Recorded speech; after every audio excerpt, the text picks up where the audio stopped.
Hello and welcome to another episode of Between Two Light Stands. I'm Michael, Hi, I'm Vinny. and we're so glad you're here. Thanks for joining us. We're going to do mostly usual things today, but up front, we're going to do a little bit of an announcement on what's coming up in the future. We're going to move to an every other week schedule. We both have some things coming up in the near future, as well as we're moving into the busy season, hopefully, of retail. So we're going to move to every other week, so stay tuned and The budget cuts. and That's the, gonna and the affect budget, us a little yeah, bit. it's zero divided by zero. Yeah. It still doesn't is zero. So so thank you for watching, and we're gonna do our topic today. Then we'll get into some questions, and we actually have a question from a comment on YouTube, Yay! and we're both gonna answer that same question, which will be fun, and then we'll get into tips, and then we'll be done. So our topic of the day, that was the intro. Here's the topic of the week. Excuse me, topic of the week is to build your dream camera. So if you had a blank slate and you can build any camera you wanted to, or if there's a camera that already exists that does everything you want, what would that be? So I'm gonna start this, and mine's a Frankenstein in that it's combination of 4 cameras. Oh, okay. Nice. So it starts with, I'm gonna call it the XH3S, because this is the 2S that I have. Well, that's actually the 2S. This is a 2 anyway. And what I'd like to see in it. I really like this camera. I've had it 3 years and made 50,000. I just checked my Lightroom library, 50,000 photos. So I know it, and I know what I like and what I don't. So here's what I would get from other cameras. I would get the viewfinder from the Z6 III. Okay. Because I hear that's really, really Yeah, good. I've yeah, looked at it a good. little bit and it's like, wow, that's cool. I would borrow the screen mechanism because for photos, I don't like this tilty screen. No flippy. I don't like that for Tilty photos. flippy? I do a lot of photos like this and it's Okay. in my way. And this is weird. But it's nice for the one time I do video. Yeah. Yeah, I so can that's see cool. But I would borrow the screen mechanism from the A7R5. it.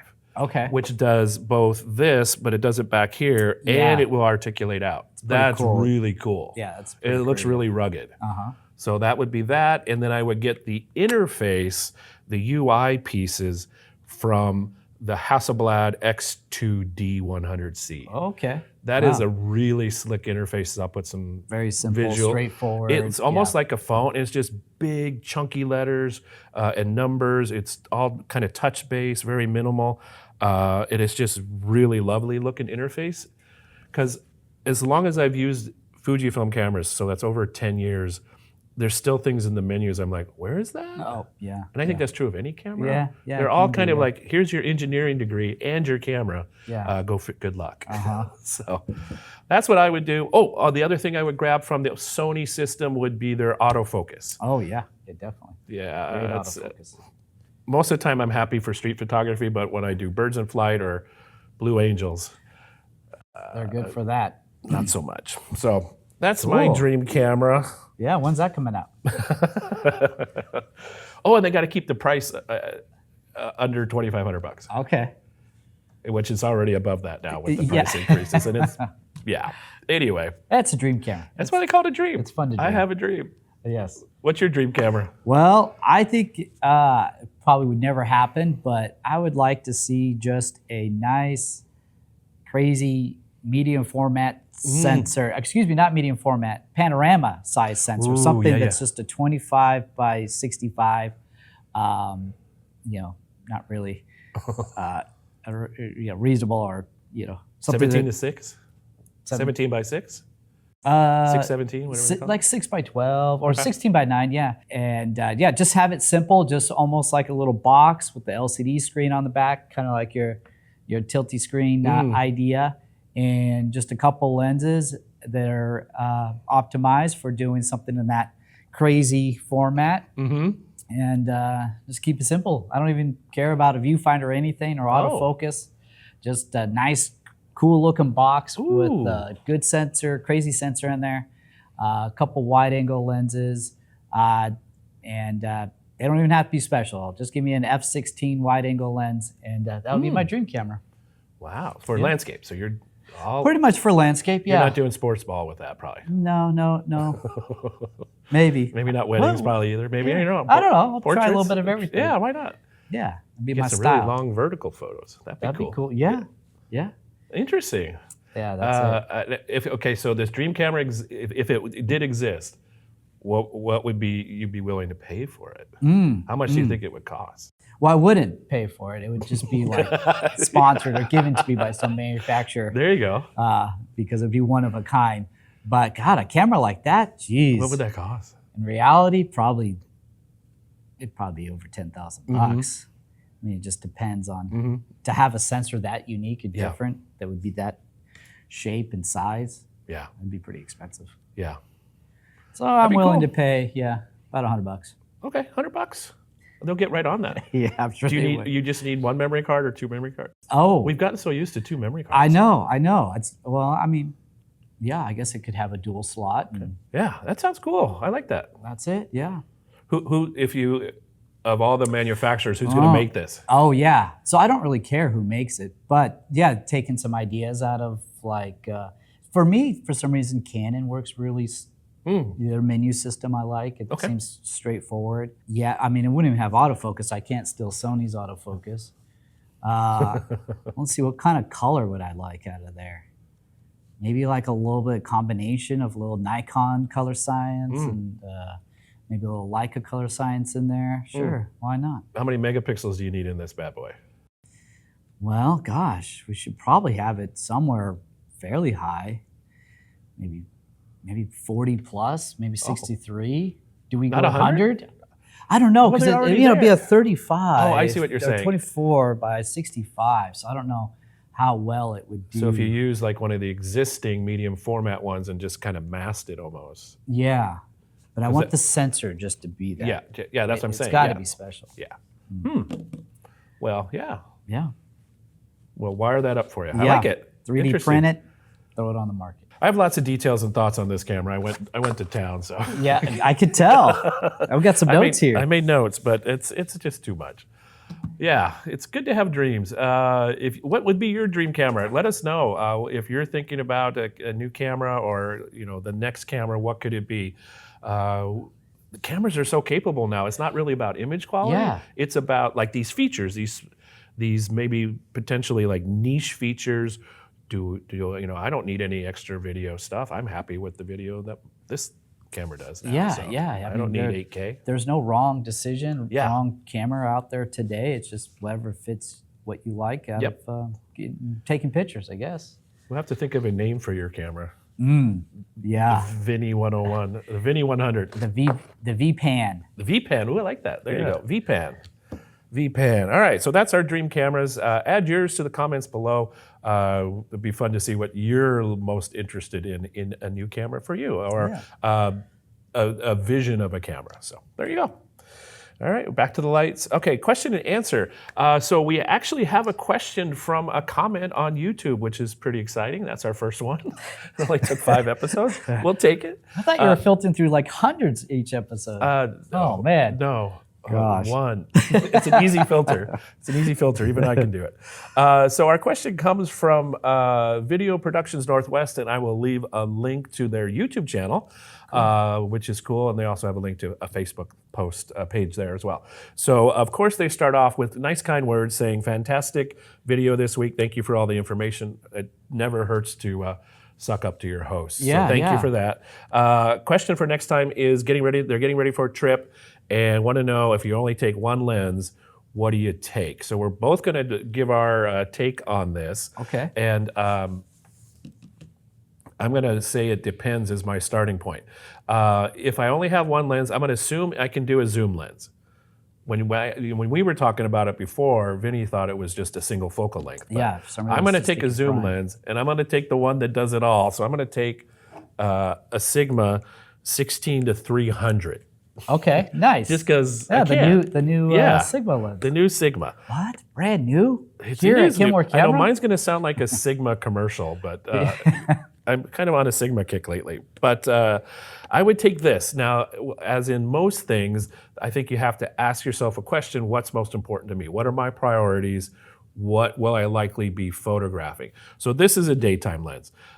This is a great lens for versatility. From that wide, you can do architecture, landscapes. You can get close if you can't physically be close, and everything in between. But it needs a lot of light. So it's best for daytime, not real good, probably indoors in low light situations. So that's the trade-off for that lens. Also, it's a little bigger. It's not super heavy, but it's a little physically large. I'm used to carrying lenses like that, so it doesn't bother me at all. If I had to say I'm going to be inside doing lots of things, also new from Sigma is their 17-40 f1.8. So lens. nice indoor lens. I just took it out of the box this morning. This is my personal copy, and I'm going to be using this quite a bit in the near future. My point is with this would be a good indoor if you can be close to things, but it's not that much smaller than this. Yeah. Which is always surprises me. It's about the same size as that big Light versus reach kind of thing. Yeah, and that's the trade-off. So to get a lot of light, you still need size. To get a lot of reach, you also need size. Now, my last, if you can only choose one lens, but it has to be a prime, I'd probably go with a 33 millimeter. I'm using a crop sensor camera, so this is about a 50 millimeter field of view. This is a fast one, so I get lots of light here at f1.4. Image quality on this lens is amazing. So that would be, if I only had one prime lens, that's what I would take. So again, my suggestion would be ask yourself what are your priorities, size, weight. Fear of missing out is a big thing for me, so I always bring too many lenses. But this lens kind of does a whole bunch of things for me, so that would be the one I would take. Yeah, nice. Good choice. Thank you. By Sigma. Yeah, so I mean, I guess it just really depends on the mindset, right? You know, if you're going to go to Vegas, do you plan on just first time trip, take it all in? Maybe you bring a zoom lens and 24 to 120, 24 to 105 type of thing. I've been to Vegas quite a few times, so maybe I would try to think outside of the box. So if this isn't your first trip and it's like, hey, you know, I've seen this place a lot. You know, what do you want to get out of it then? If it's something you want to get out, like in the sense of just capturing just the grand excitement of the night lights, I personally would probably just, I'd bring like a prime 24 millimeter, something I can get just the environment. Vegas is known for a little craziness, so why miss the opportunity to capture some of that? So I think my one lens I'd bring is something along the lines of, like just a 24, lower aperture to help the handheld stuff at night, and go shoot some craps and have some of those tall little cocktail things they have with the umbrella drinks. Yeah, you got to get an umbrella drink. Oh yeah, and enjoy that heat. Yeah, so that would be my one lens. What was I gonna say? It does like you said, what's your approach? Like for me, I'm usually like casual stuff, and I know a lot of people travel in groups and they want to photograph their friends. Yeah. So again, a wider lens, a fast lens, especially if you're indoors a lot, would be good for that. Yeah. So I hope that helps. Yeah. If you need further clarification, come on down or come into the store and let's put some lenses on your camera and see what you like, and then we'll go from there. So thanks for the question. If you have, please submit your questions as well. And we'll get to them sometime in the near future. Absolutely. I can sort one. If you give me two, it gets a little complicated. So, alrighty. Next, moving on to tips. Tips of the week. Oh, I'm going first. So, tips. So, I'm going to ask you a question. How many of you have good intentions to make photos, but you haven't made photos in a month or more? That's me. Oh, yeah. I do photos here weekly, but not for fun for me. So what I've found is I have to be intentional about that. So if you want to go out and make photos, make a plan. You know, put it on the calendar, tell somebody you're going to do it, tell your social media that you're going to do it, whatever. So I need accountability, helps me a little bit. And then have a little bit of a plan, what you want to photograph. So for me, like this weekend, I'm going to go do some street photography in Bellevue. So I've got a plan of when I'm going to go, what lens. Yeah, I've decided what lenses I'm going to take already too. And then once you're in the plan, be flexible within that.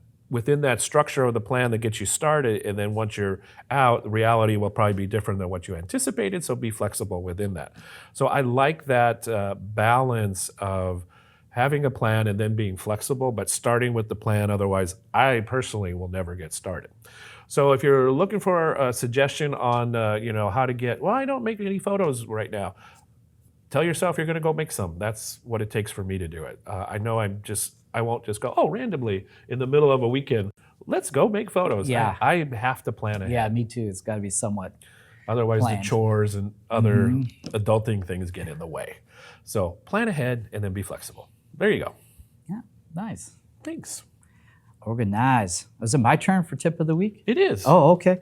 Mine's pretty simple. Every week I try to think it's simple because I'm simple-minded. But it's I call it enjoy the middle. And what that means is, you get really excited when you buy a brand new lens and you get caught up in the specs of it being a super fast aperture or, mainly that's it. But what I mean by enjoy the middle is even though your lens can be, let's say, an f2.14 or 0.95, try it in the middle. See how that lens performs at f8, f11, f16, 5.6. These numbers that are kind of the forgotten numbers of lenses, and just kind of see what that lens can do with how that depth of field kind of is a different approach than wide open.